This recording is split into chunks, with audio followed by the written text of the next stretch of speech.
Welcome to advance computing. I am Seema Dubey.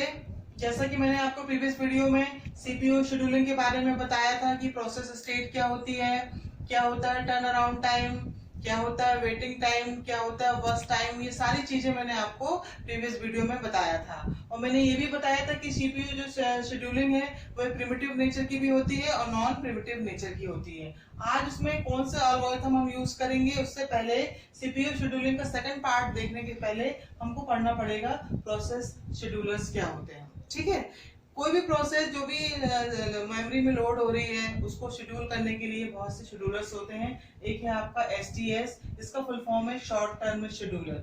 दूसरा है आपका एमटीएस, मीडियम टर्म शेड्यूलर। और तीसरा है आपका एलटीएस, लॉन्ग टर्म शेड्यूलर। ठीक है, शॉर्ट टर्म शेड्यूलर में एक इसके साथ एक डिस्पैचर भी जुड़ा रहता है जो कि क्या होता है, एक स्पेशल प्रोग्राम होता है which comes into play after scheduler. ठीक है, जबकि एमटीएस क्या होता है, स्वैपिंग में यूज होता है। और जबकि एलटीएस जो होता है वो आपका इसको it is also called job scheduler.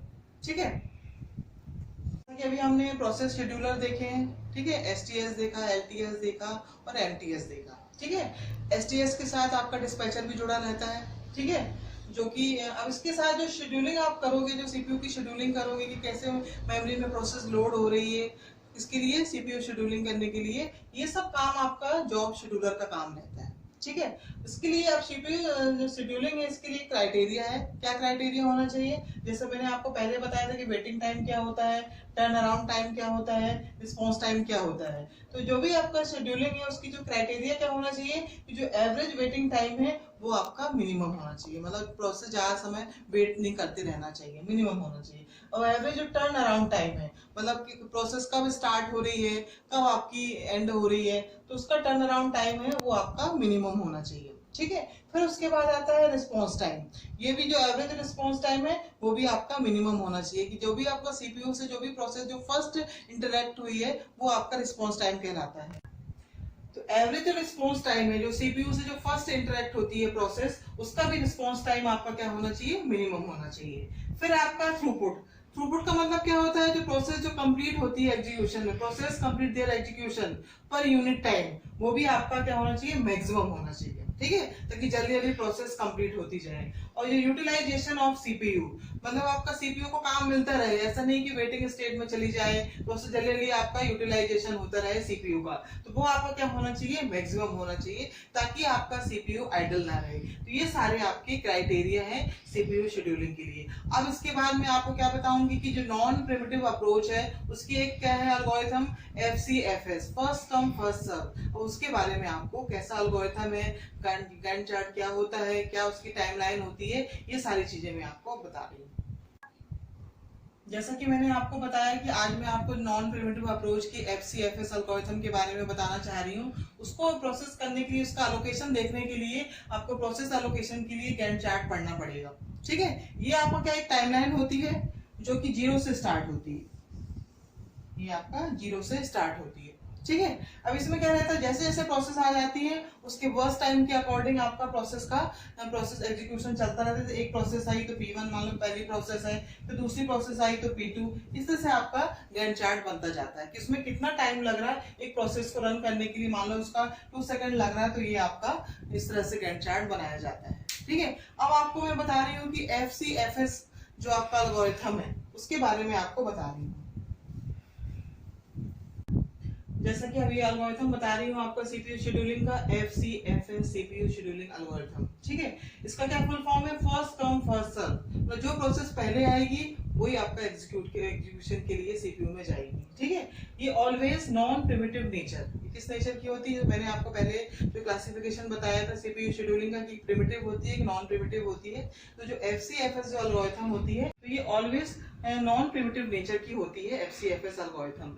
ये फीफो बेस्ड होती है, मतलब फर्स्ट इन फर्स्ट आउट, जो पहले आएगा वो पहले पाएगा। ठीक है, अभी किस जो भी इसका एल्गोरिथम जो न्यूमेरिकल प्रॉब्लम सॉल्व करेंगे, जिसके लिए हम गैंट चार्ट बनाएंगे कोई भी न्यूमेरिकल प्रॉब्लम को सॉल्व करने के लिए, तो ये किस पे बेसिस है, एफसीएफएस अराइवल टाइम की। अराइवल टाइम जिसका कम होगा वो प्रोसेस पहले जाएगी सीपीयू के एग्जीक्यूशन के लिए, और अराइवल काम जिस हिसाब से आगे बढ़ता जाएगा उस हिसाब से एल्गोरिथम ये आपका यूज होगा। अब इसका ये एग्जांपल हम देख लेते हैं। ठीक है, ठीक है, FCFS एल्गोरिथम को देखने के लिए हमने किस तरह से गैंट चार्ट उसका बनाते हैं उसके लिए एग्जांपल लिया है कि आपके पास arrival and first time given है आपको, ठीक है। जो भी आप एग्जाम में जो भी एग्जाम आप कंडक्ट होते हैं उनमें इस तरह के प्रॉब्लम आते हैं कि अराइवल टाइम फर्स्ट टाइम आपका गिवन होता है, ठीक है। अभी आपकी प्रोसेस है, कितनी प्रोसेस आपकी सीपीयू में एग्जीक्यूशन के लिए जा रही है। तो मान लो आपके पास ये 5 प्रोसेस है ABCDE, इनका अराइवल टाइम इसको हमने 80 से लिखा है और फर्स्ट टाइम हम अपना क्या लिखा है BT लिखा है। तो अराइवल टाइम है 35054, ठीक है। ए के लिए अराइवल टाइम है 3, बी के लिए है 5, सी के लिए 0, डी के लिए 5 और ई के लिए 4 और इनका बस टाइम भी आपका गिवन है, ठीक है। अब किस तरीके से इसका गैंट चार्ट बनाएंगे हम आपका। अब आपका पहला जैसे मैंने बताया है कि FCFS का जो एल्गोरिथम है अराइवल टाइम के बेसिस पे होता है, जिसका कम अराइवल टाइम रहेगा उसका प्रोसेस पहले एग्जीक्यूशन के लिए जाएगी, ठीक है। तो पहला अराइवल टाइम किसका है, सी का 0 है, तो यहाँ से स्टार्ट हो जाएगी ये प्रोसेस। तो पहली प्रोसेस कौन सी जाएगी, CU। तो इसका बस टाइम कितना है 2, मतलब 2 सेकंड तक सपोज ये चलेगी, ठीक है। तो यहाँ पर आ जाएगा आपका 2। फिर आपकी दूसरी प्रोसेस आप देख रहे हो इसका अराइवल टाइम कम है, फिर उसके बाद ए प्रोसेस का अराइवल टाइम है 3, 0 के बाद फिर अराइवल टाइम क्या है 3 है। तो अब आपका देखो यहाँ 2 तक तो ये खत्म हो जाएगी, लेकिन 2 से 3 आने में कोई काम नहीं हो रहा है, तो तब तक आपका सीपीयू क्या हो जाएगा, आइडल हो जाएगा। तब तक आपका सीपीयू क्या हो जाएगा, आइडल हो जाएगा, क्योंकि तब उसका कोई काम ही नहीं हो रहा है। जब 3 में आएगी आपकी प्रोसेस 3 सेकंड में, तब आपकी कौन सी प्रोसेस चलेगी, आपकी ए प्रोसेस चलेगी। आ रहा समझ में। फिर उसके बाद ये कब तक चलेगी, 4 सेकंड तक, क्योंकि इसका बस टाइम कितना है 4 सेकंड तक है। तो 3 4 कितना हो जाएगा 7, ठीक है। फिर उसके बाद किसका अराइवल टाइम कम है, आपका ई प्रोसेस का कितना है 4। तो फिर उसके बाद आपकी कौन सी प्रोसेस आ जाएगी, ई प्रोसेस। ये कब तक चलेगी 3 सेकंड तक, ठीक है। तो 7 3 11 हो जाएगा। अब आपने देखा कि पहली प्रोसेस जो जिसका अराइवल टाइम 0 है तो वो 2 सेकंड तक चली। फिर दूसरी प्रोसेस आपका अराइवल टाइम 3 है, 0 के बाद 3 है, लेकिन यहाँ 2 तक चल रही है, तो 2 से 3 तक के बीच में आपका सीपीयू आइडल हो जाएगा। फिर उसके बाद आपकी ये जो ए प्रोसेस है वो आपकी 4 सेकंड तक चली, ठीक है। तो आपका 3 और 4 कितना हो जाएगा, 7 हो जाएगा। फिर उसके बाद उसके बाद अराइवल टाइम का 0 3 के बाद किसका आ रहा है, ई का आ रहा है 4। तो ये आपका 7 और इसका बस टाइम कितना है 3 है, तो 7 और 3 कितना हो जाएगा, आपका 10 हो जाएगा, ठीक है।